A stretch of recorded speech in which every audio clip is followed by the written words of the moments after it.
Welcome to the MUFG Global Markets FX Week Ahead podcast with Derek Halpenny, Head of Research, Global Markets EMEA and International Securities. It's Friday, 12th April 2024, and joining Derek to pose some questions on the financial market themes for the week ahead is Simon Mays, Head of UK, Ireland and Swiss Corporate Sales.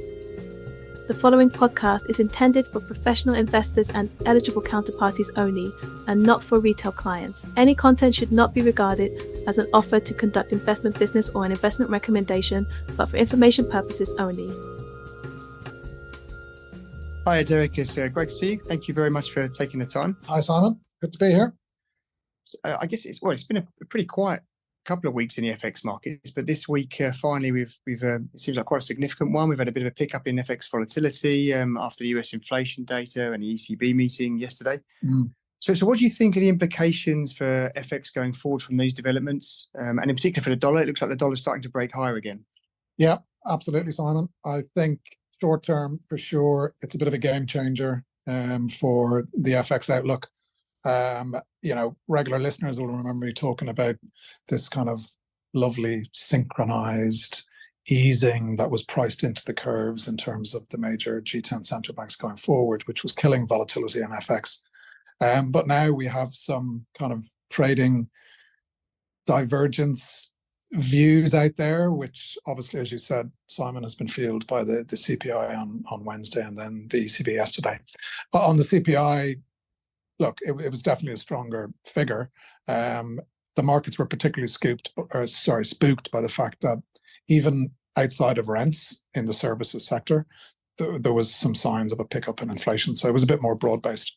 But, rents was still nearly about 50% of the overall pickup in core services inflation. So, that rental issue in terms of this particularly long lag with coming down to reflect the reality, which is that rental prices have come pretty much back down to pre-COVID levels.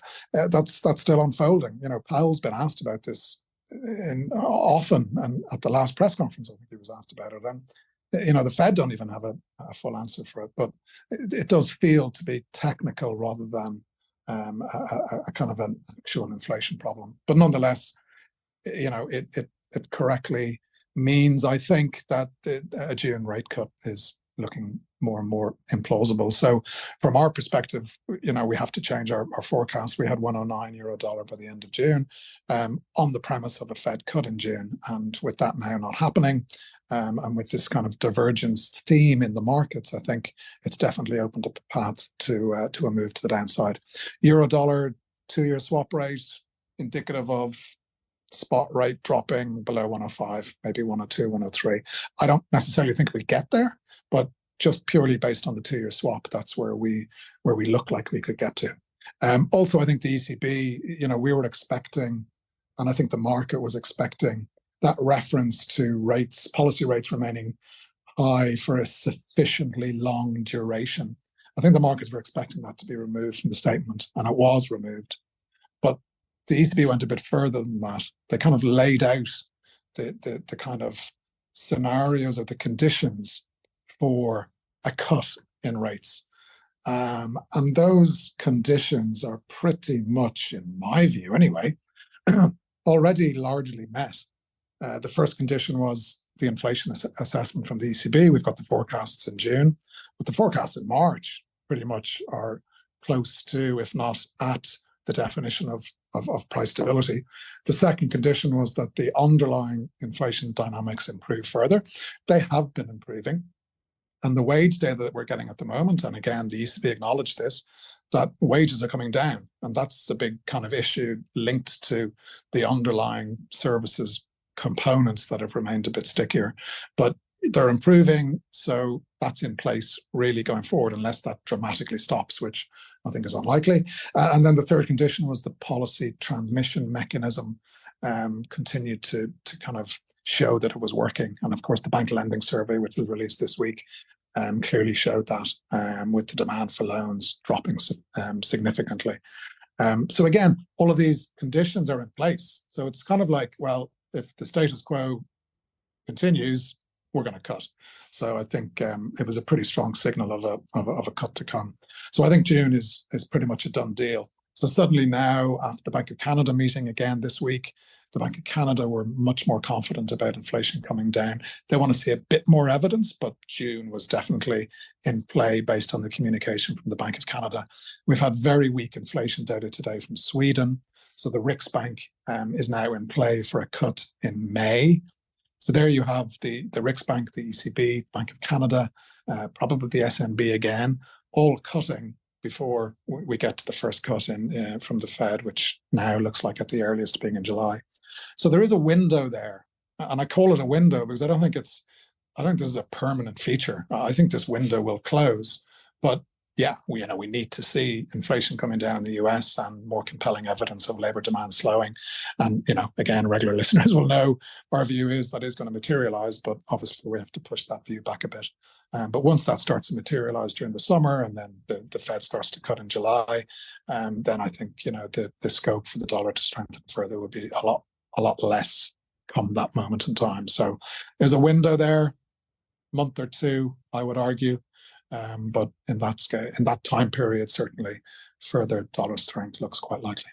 And you mentioned that the divergence there between the Fed and the dollar and other currencies. Where does the Bank of England and sterling come into that?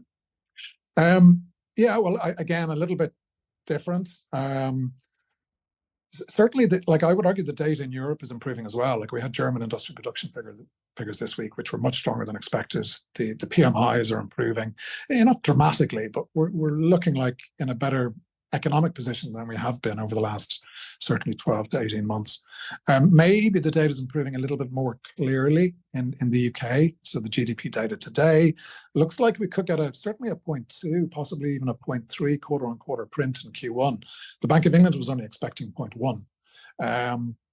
And of course, services inflation, the dynamics that are problems elsewhere is more problematic in the UK. And in that sense, there's every justification for the Bank of England holding off for longer.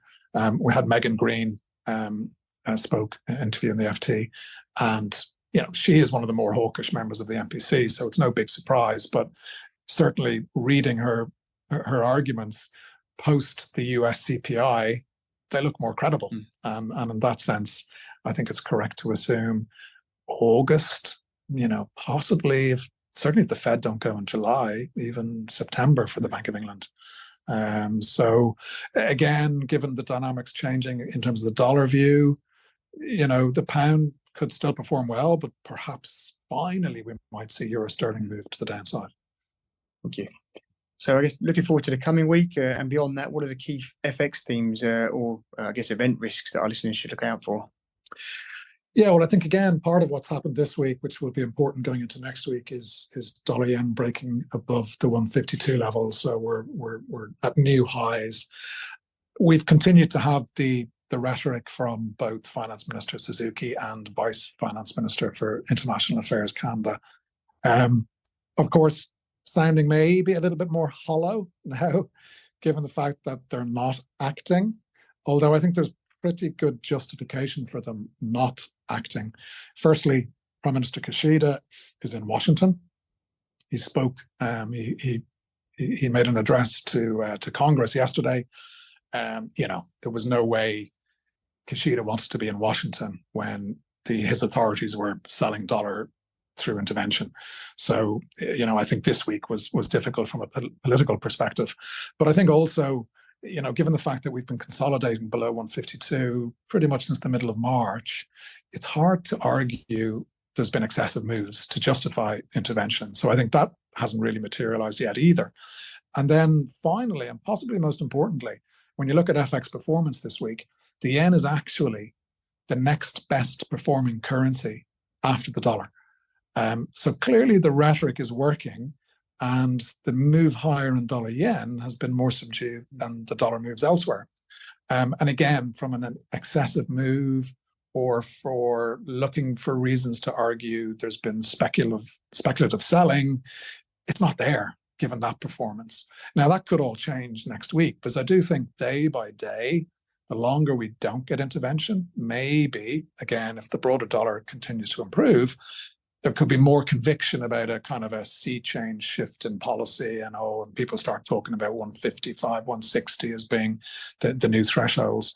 And that could reinvigorate speculative selling, and I think then pretty quickly they'll come in. So I don't think there's been a kind of a shift in thinking. It's been difficult this week for those reasons. And if those reasons start to change, well, obviously Kushida will be back in Tokyo at the weekend. The other reasons start to change, then I think they'll be pretty quickly in and intervening pretty aggressively. Because politically, of course, as I've said here before, weaker yen reinforces the cost of living complaints from Japanese households.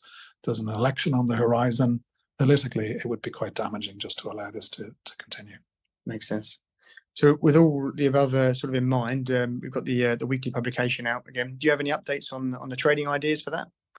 Yeah, well, based on some of the comments I've made, and just talking about the theme on the yen, we've kept the short Swiss yen trading idea. So despite this break higher in dollar yen, Swiss yen actually has actually pretty much remained stable.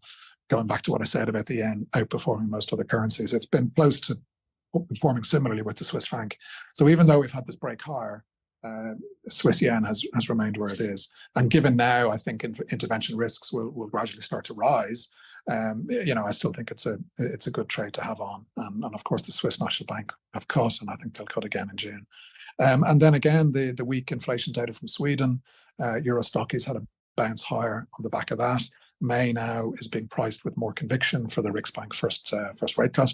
And again, that should help Euro Stocky, especially if the dollar continues to strengthen more broadly. So yeah, holding those views for now, and we think they've got scope to move further in our favour. Thank you very much. Thanks, Simon. Thank you for listening to this MUFG Global Markets FX Week Ahead podcast. Rate, review, and subscribe. Contact your MUFG sales rep for more information. Come back next week for more insights from the Global Markets Research team.